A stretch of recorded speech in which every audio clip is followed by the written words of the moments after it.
गुरुदेव की जय।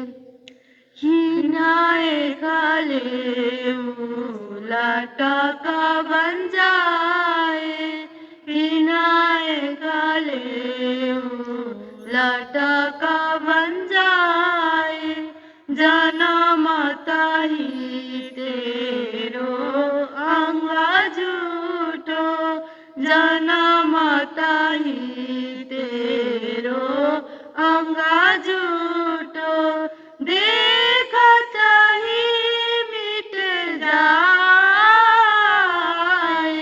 देखता ही मिट जाए, हिनाए काले लाटा का बन जाए, हिनाए काले लाटा का बन जाए। रे जीवानी माँ के नाटक में तू, रे जीवानी माँ के नाटक में तू, रायो क्यों बिलमाए, रायो क्यों बिलमाए, देखता ही चली जाता बाजी, देखता ही चली जाता बाजी, भूलत क्यों प्रभु पाए, भूलत क्यों प्रभु पाए, हिनाए काले लाटा का बन जाए, हिनाए काले लाटा का बन जाए। आपको पृथ्वी पाति कहावे, आपको पृथ्वी पाति कहावे, ऐसे केते गाए बजाए, ऐसे केते गाए बजाए, अमरपुर सिरदार कहिए, अमरपुर सिरदार कहिए, कालन छोड़त दाए, कालन छोड़त दाए, हिनाए काले लाटा का बन जाए, हिनाए काले लाटा का बन जाए। जीवर चतुर्मुख को छोड़त नाही, जीवर चतुर्मुख को छोड़त नाही, जो करता सृष्टि के लाए, जो करता सृष्टि के लाए, चारों तरफों चौदह का, चारों तरफों चौदह का, काला पहुँचे आए, काला पहुँचे आए, हिनाए काले लाटा का बन जाए, हिनाए काले लाटा का बन जाए। पवन पानी आकाश जीवी, पवन पानी आकाश जीवी, जो अगीना जो तब बुझाए, जो अगीना जो तब बुझाए, अवसर ऐसो जान के तू, अवसर ऐसो जान के तू, प्राणपति लौलाए, प्राणपति लौलाए, हिनाए काले उलटा का बन जाए, किनाए काले उलटा का बन जाए, जना माता ही तेरो आगा झूठो, जना माता ही तेरो अंगा झूठो, देखता ही मिट जाए, देखता ही मिट जाए, किनाए काले उलटा का बन जाए, किनाए काले उलटा का बन जाए। ऋषि प्राणनाथ प्यारे कीजे। हर ब्रह्म क्यों पाइये ततखिन कीजे उपाय, कई ढूंढे माहे बाहिर, बिना सतगुरु न लखाए, बिना सतगुरु न लखाए।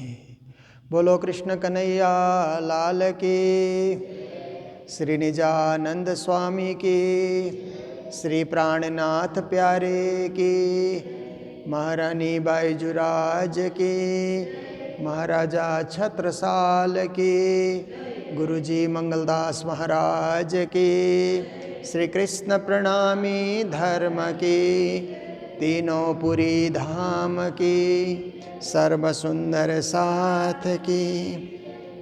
अब संग कीजे तीन गुरु की प्रणाम। उपस्थित धर्मप्राण शिरोमणि सुंदर साथ जी, माताएं, बहनें, भाइयों, प्रातःकालीन बेला, मंगल बेला, मंगल जीवन, मंगल मन, मंगल तन, मंगल धन, सब कुछ प्रातःकाल मंगल ही मंगल होता है। तो ऐसे समय में मन को मंगल बना करके, जिसका मन मंगल होता है वही मंदिर आता है। सुबह सुबह मन में अमंगल आ जाए, दोष आ जाए, दूषित भावना आ जाए, वो मंदिर नहीं जाता है। फिर वो और संसार के झमेले में लग जाता है, झंझट में लग जाता है, कार्य क्षेत्र में फंस जाता है। मन मंगल होने से सुबह सुबह अच्छा काम करने का विचार आता है। पूजा करें, पाठ करें, जप करें, ध्यान करें, सुमिरन करें, क्योंकि परमात्मा ने हमको जन्म दिया है तो उनको भी तो याद करना चाहिए। जिसने संसार में भेजा उसको याद करने के लिए फुर्सत ही नहीं है। बाकी सब काम कर रहे हैं, उसके लिए तो फुर्सत है। गपशप करने के लिए बहुत फुर्सत मिलती है, और कभी कभी ज़्यादा सोने से भी बहुत फुर्सत मिलती है, ज़रूरत से ज़्यादा सोने से। भोजन करने बैठते हैं तो 1 घंटे लगा देते हैं, वहाँ भी फुर्सत मिल रही है। यार दोस्तों से घूमने निकलते हैं तब भी फुर्सत मिलती है। तो एक परब्रह्म परमात्मा जो आत्मा के स्वामी, सर्वेश्वर, सर्वनियंता, सर्वसाक्षी, बस उन्हीं को याद करने के लिए समय नहीं निकालना। थोड़ा सा मन में चिंतन करेंगे, मन स्वच्छ बनाएंगे, मन मंगल बनाएंगे तो उनके लिए भी समय निकल ही जाएगा। उसके लिए कम सोना पड़ेगा, खाने के लिए कम समय लगाया या गपशप में कम समय लगाया, उधर से समय निकाल करके परमात्मा के भजन में, परमात्मा की भक्ति में समय लगाया जाता है। पर इसके लिए सबसे पहले है मन मंगल करना। मन वचन कर्म कहते हैं ना। मन मंगल होता है तो वचन भी मंगल निकलते हैं। शुद्ध वचन, स्वच्छ वचन, पावन वचन, दूसरों के कल्याणकारी वचन। और हमारे वचन से किसी को चोट नहीं पहुंचती है। देखिए, कभी वचन की चोट लगती है ना, फिर वचन की चोट लगने से कोई जीवन भर उसको नहीं भूलता। पर ऐसे वचन भी हम क्यों बोलें, ऐसे वाक्य का उच्चारण भी हम लोग क्यों करें कि हमारे वाक्य से ही किसी को चोट लगे और दुखी हो जाए। दूसरों को दुखी करने वाली बात हम क्यों करें। एक बार हमारी बात से कोई दुखी हो गया तो हमको चेतना होगा फिर कि आगे से हम होश रखेंगे, सोच करके बोलेंगे, संभल करके बोलेंगे, जल्दीबाजी में नहीं बोलेंगे। कभी कभी हंसी मजाक में बोलते हैं ना, पर कुछ लोगों को वो बात भी चुभ जाती है। ऐसे हंसी मजाक की बात तो उसी समय ख़त्म कर देना चाहिए। एक मनोरंजन की बात हुई, मनोविनोद की बात हुई, पर कुछ लोग उसको भी, कुछ लोगों का स्वभाव होता है कि हर चीज़ को पकड़ करके बैठ जाना। तो ऐसे समय में हम लोग खुद ही संभल जाएं, खुद ही कोशिश करें कि वचन, दोषपूर्ण वचन हमारे से न बोला जाए, उच्चारण न हो। लिखने में भी कभी कभी क्या होता है कि जैसे आजकल तो चिट्ठी लिखने का ज़माना चला गया, पर जो मैसेज लिखते हैं ना, कुछ लोग मैसेज लिखते हैं तो उसमें भी कुछ न कुछ कटाक्ष करके लिखते हैं ना। और कुछ लोग लिखते हैं तो अच्छी अच्छी बातें, महावाणी लिखते हैं। मुझे अच्छा लगता है कि फेसबुक में, यूट्यूब में बड़े बड़े दार्शनिकों की वाणी, कवियों की वाणी, लेखकों की वाणी, कई लोग अच्छी अच्छी शेर शायरी ऐसे भी डाल देते हैं। तो उससे तो अच्छा ही होगा। कहीं भी अच्छी बात आप प्रसारण करते हैं तो उसका अच्छा प्रभाव चला जाता है। कहीं भी कटाक्ष की बात आप करते हैं तो उसका प्रभाव भी दुनिया को दूषित करने के लिए उतना ही कार्य करता है। इसलिए हम निर्माणकर्ता बने, हम संयोजक बने, संगठन बनाने वाले, संगठन तोड़ने वाले, संगठन को बिगाड़ने वाले ऐसे हम न बने। इसके लिए वचन का संयम, वचन पे ध्यान देना।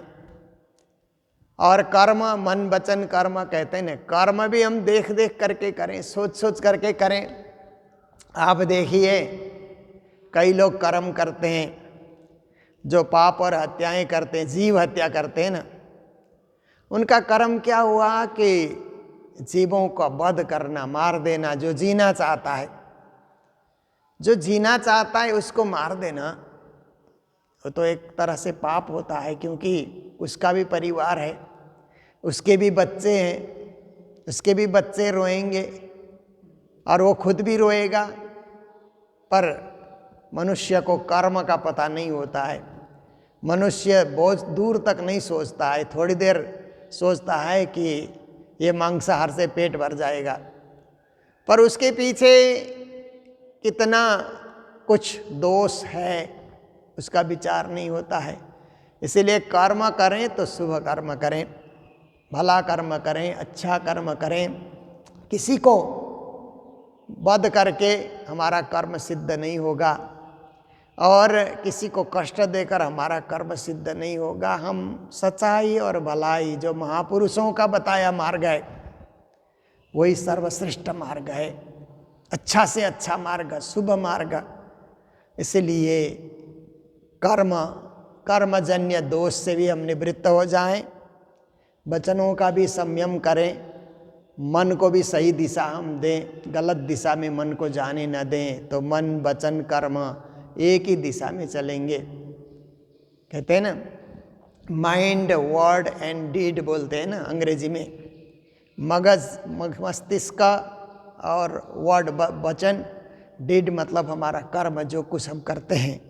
तो उनको एक दिशा देने के लिए प्राणनाथ जी ने सेवा पूजा में कहा, मनसा वाचा कर्मणा श्री जुगल चरण की आस। मन, वचन, कर्म से राजश्यामा के युगल स्वरूप चरणार बिंद की आशा लेकर के हम लोग आगे बढ़ते रहें। तो अपना प्रसंग जो देह जीव संवाद चल रहा है, तो इसी के माध्यम से श्री जी कहते हैं अब संग कीजे तीन गुरु की। देखिए, शरीर में ही ब्रह्म की खोज करने वाले उन ज्ञानियों को, उन मुनियों को, उन वेदांतियों को, उन ध्यानियों को शिक्षा देते हुए श्री जी कहते हैं कि अब सच्चे सद्गुरु की खोज करें, और सच्चे सद्गुरु की खोज करके उनकी संग भी करें। संगति करना, सत्संगति कहते हैं ना, उनके साथ सत्य की संगति करें, सत्य वचन का पालन करें, सत्य आचरण करें, सत्य ध्यान करें और सत्य ब्रह्म को पाने के लिए प्रयास करें। ऐसे गुरु की हम संग करें। खोज के पुरुष पूर्ण पुरुष, क्योंकि आज गुरु तो अनेक है ना। आप देखिए कितने सारे गुरु दुनिया में प्रचार प्रसार कर रहे हैं, अपना अपना आश्रम बना करके, और अपने अपने क्षेत्र में बड़ी बड़ी संख्या में लोग शिक्षा देते हैं, उपदेश देते हैं, योग अभ्यास कराते हैं और कई कई तरह के जो है धार्मिक कार्यक्रम में प्रवृत्त करते हैं। तो पर सब के सब पूर्ण पुरुष नहीं हैं। पूर्ण पुरुष गुरु उसको कहा जाता है जो पूर्ण ब्रह्म परमात्मा का परिचय जगत को देता है। केवल देवी देवताओं की भक्ति में लोगों को जोड़ करके रखना ये कोई पुरुषार्थ नहीं है। उन देवी देवताओं के मालिक कौन है, सबके स्वामी कौन है, सबके मालिक कौन है, ये चीज़ भी सबको बताएं। पहले उसकी खोज करें, अनुसंधान करें, और अनुसंधान करके एक पूर्ण पुरुष परब्रह्म परमात्मा की बातें जो जगत में बताता है, ऐसे सद्गुरु को ही पूर्ण सद्गुरु करके कहा जाता है। तो कहते हैं सेवा कीजिए सब अंग सु। ऐसे गुरु मिल जाएं तो उनकी सेवा करें। सब अंग सु मतलब श्रद्धा पूर्वक। सब अंगों से तो गुरु की सेवा नहीं होती है, क्योंकि इसलिए श्रद्धापूर्ण होकर, विश्वस्त होकर के, विश्वास और श्रद्धा के साथ, भावना और भक्ति के साथ, निस्वार्थ भाव से, क्योंकि गुरु की सेवा करते हुए भी गुरु हमें आशीर्वाद देंगे, ये भाव लेकर के भी नहीं हो तो कामना आ गई ना मन में, कुछ स्वार्थ कुछ कामना, निस्वार्थ भाव से बस सेवा हमारा धर्म है, हम सेवा करते जाते हैं, हमें कुछ मिले न मिले उसकी चाह नहीं रखते, पर हमें सेवा करना, सेवा में संलग्न रहना हमें अच्छा लगता है। सेवामुखी बनना, सेवा भावी बनना, सेवक बनना, स्वयं सेवक कहते हैं ना, खुद ही सेवक बन जाना। किसी ने हमको सेवक नहीं बनाया, पर हमारी इच्छा हुई कि हम खुद सेवा में संलग्न हो जाएं। जैसे कहीं कहीं आप जाते हैं तो कुछ लोग भोजन वितरण कर रहे हैं, आपके मन में भावना आ गई, आप उसमें संलग्न हो गए स्वतः स्वयमेव। कहीं सफाई का कार्य हो रहा है, कहीं कहीं बड़े बड़े मेले होते हैं तो सफाई का कार्य होता है, वहीं आप जुट गए। कहीं आप देखिए कि भोग व्यंजन बन रहा है तो पवित्रता से, शुद्धता से आप भी सम्मिलित हो सकते हैं, क्योंकि भोग व्यंजन में पवित्रता जरूरी है। ऐसे बाजार घूम के आए और भोग बनाने के लिए चले गए, वो नहीं चलता है। नहा धो करके, शुद्ध वस्त्र धारण करके, मुंह में भी कपड़े से मुंह को ढक करके कि किसी प्रकार दूषित, कोई भी उसमें दूषितता न आ जाए, इसका भी पूरा पूरा ध्यान करते हुए, ये सब क्या है कि स्वयमेव जिन्होंने सेवा को समझ लिया वो स्वयमेव मन में ऐसे भाव उपज जाते हैं। तो श्री जी कहते हैं सच्चे सद्गुरु मिले तो उनकी सेवा और उनकी संस्था की सेवा, उनके प्रचार क्षेत्र की सेवा, उनके सुंदर साथ की सेवा में आप लग जाइए। सब तरह से, सब अंगों से, मतलब सर्वभाव से, सर्वभक्ति से, मन कर कर्म वचन न, मन वचन कर्म से आप सम्मिलित होकर के, एकाग्र होकर के, मन को भी एक ही दिशा, वचन को भी वही दिशा, कर्म को भी वही दिशा, तो कितना अच्छा होता है। मन से कुछ सोच रहे हैं, कर्म कुछ और कर रहे हैं, वचन कुछ और बोल रहे हैं, तो इससे तो कोई एकाग्रता नहीं आई और ये भक्ति भी नहीं होती है। जैसे कभी कभी क्या होता है कि हम निज नाम का जाप करते हैं ना, निज नाम का जाप मुख में चल रहा है, सोच कुछ और रहे हैं दिमाग में, और ही बात दिमाग में घूम रही है, मन कहीं और घूम रहा है, निज नाम का जाप चल रहा है। और कभी कभी क्या होता है कि ऐसे समय में कोई मच्छर इत्यादि आ जाए, मक्खी इत्यादि आ जाए, तो उनको भी उसी समय ख़त्म कर देते हैं। कई लोग तो ऐसे ताली बजा करके मच्छर को ही मार देते हैं ना, मक्खी को भी कर देते हैं कई लोग। तो कर्म क्या हुआ, जाप किधर हो रहा है और ध्यान किधर जा रहा है। यह तो सुमिरन नाई कहते हैं, इसको सुमिरन नहीं कहा जाता है। सुमिरन थोड़ा करें पर एकाग्र हो करके। इसीलिए हमारी परंपरा में 5 बार का निज नाम जाप है ना, प्रख्यात। कहीं भी कार्यक्रम होता है, सामूहिक कार्यक्रम, तो हम लोग 108 बार निज नाम जपो ऐसा नहीं बोलते। वो घर में जपे, अकेले करे, पर समूह में तो 5 बार निज नाम का जाप में आप सोचिए कि 2 से 2.5 मिनट लगते हैं, मुश्किल से 2 से 2.5 मिनट लगते हैं। 2 से 2.5 मिनट, और धीरे से बोलेंगे तो 1 मिनट एक बार निज नाम का लेंगे तो 5 मिनट। आप सोचिए 5 मिनट भी एकाग्रता आ गई तो परमात्मा हमसे दूर नहीं होंगे, पर उनमें झुकने की, उनके चरणों को पाने की, उनके चरणों की बंदगी करने की बहुत ज़रूरत है। तो इस तरह से मन वचन कर्म से एक हो जाना। सो संग कैसे छोड़िए, सच्चे सद्गुरु मिलते हैं तो उनकी संग कभी न छोड़ें। एक बार हम गुरु की संग करते रहे, बाद में छोड़ दिया, ऐसा नहीं होना चाहिए। क्योंकि कभी कभी लोगों को माया पकड़ती है ना, माया पकड़ती है तो गुरु की सेवा छोड़ देते हैं ना। पर माया नहीं पकड़ती है, माया को व्यक्ति पकड़ता है, और माया को पकड़ करके फिर भक्ति छूट जाती है, सेवा, बंदगी, गुरु चरणों में पहुंचना, सब कुछ छूट जाता है। इसके लिए गुरु महाराज हम लोगों को एक कथा सुनाते थे कि एक चेला गुरु के पास निरंतर जाता था और बहुत वर्षों तक गुरु की सेवा उसने की। फिर विवाह के बंधन में बंध गया। विवाह के बंधन में बंधा तो बच्चे भी हो गए घर में। फिर गुरु ने देखा कि मेरा चेला बड़ा सेवा भावी था, वैवाहिक जीवन में बंधने के बाद तो आना ही छोड़ दिया। 5 साल हो गए, 6 साल हो गए, आता ही नहीं है, क्या बात है, देखने चले।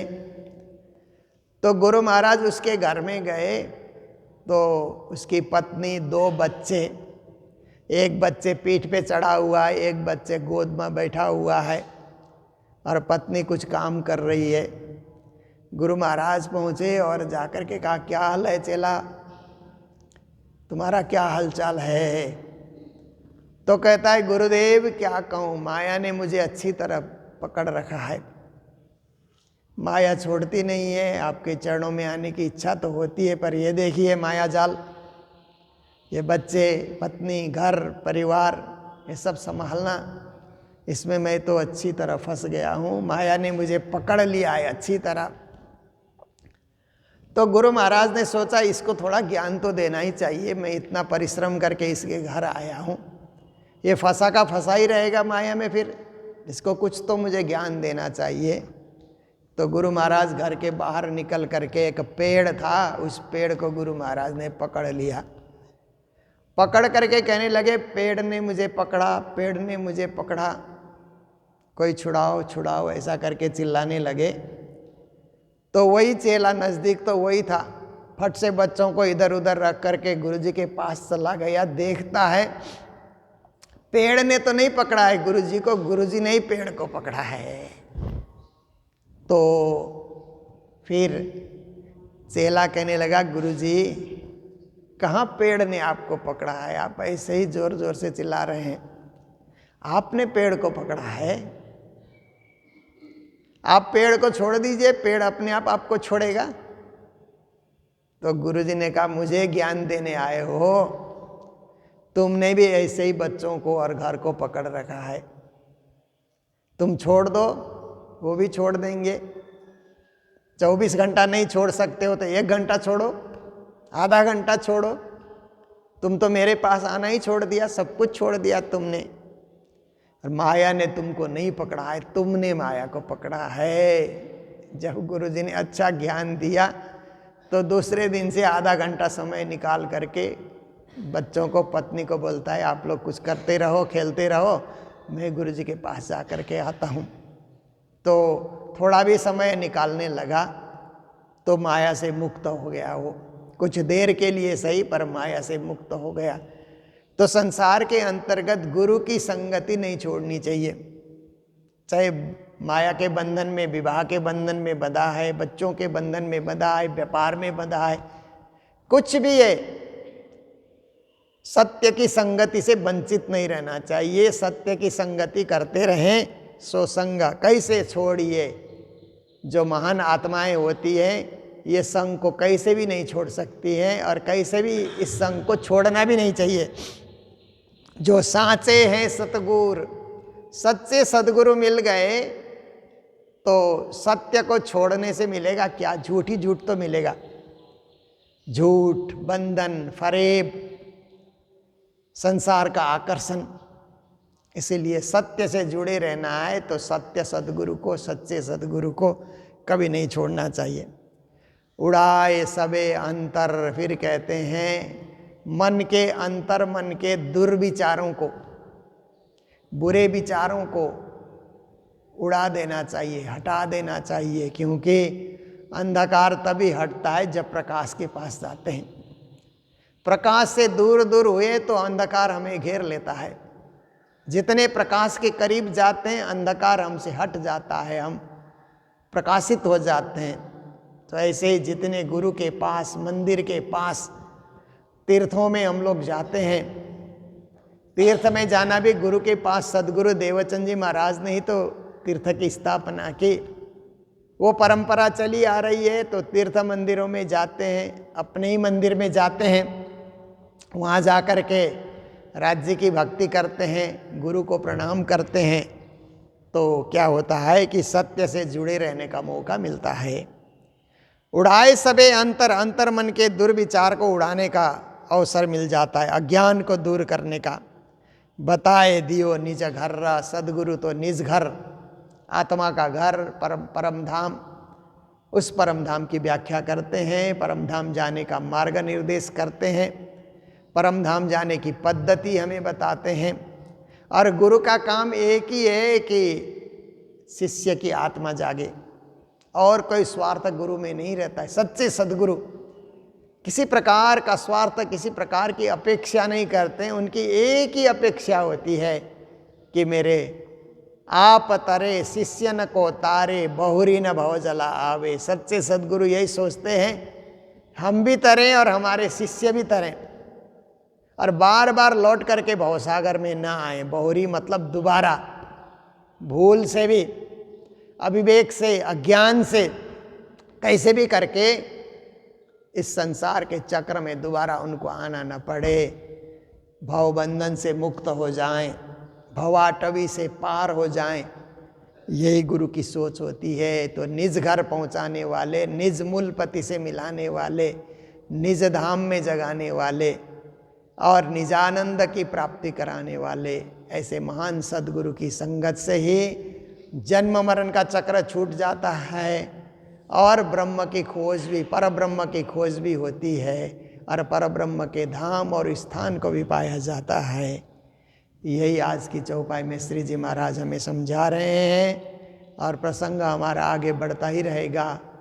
जहाँ जहाँ भी वाणी की चर्चा हम लोग रखते हैं तो इस प्रसंग को हम लोग निरंतर आगे बढ़ाते हुए इसका रसपान हम करते रहते हैं।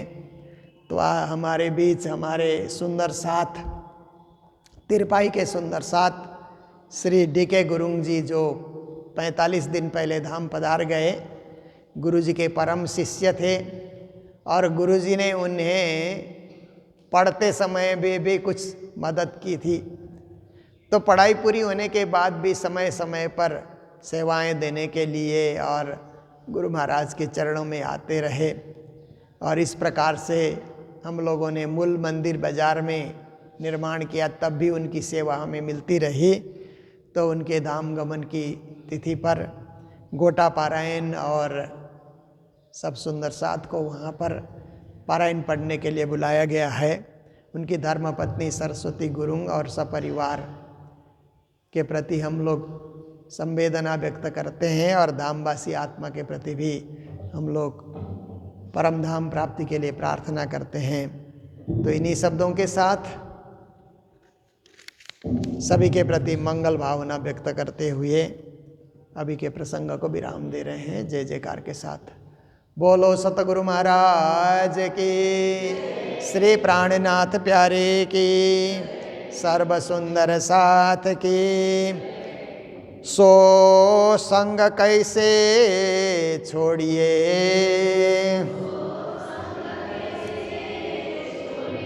जो साचे हैं सतगुरु, उड़ाए सबे अंतरा, बताए दियो निज घर, बताए दियो निज घर। बोलो श्री प्राणनाथ प्यारे की, श्री धाम के धनी की। प्रणाम।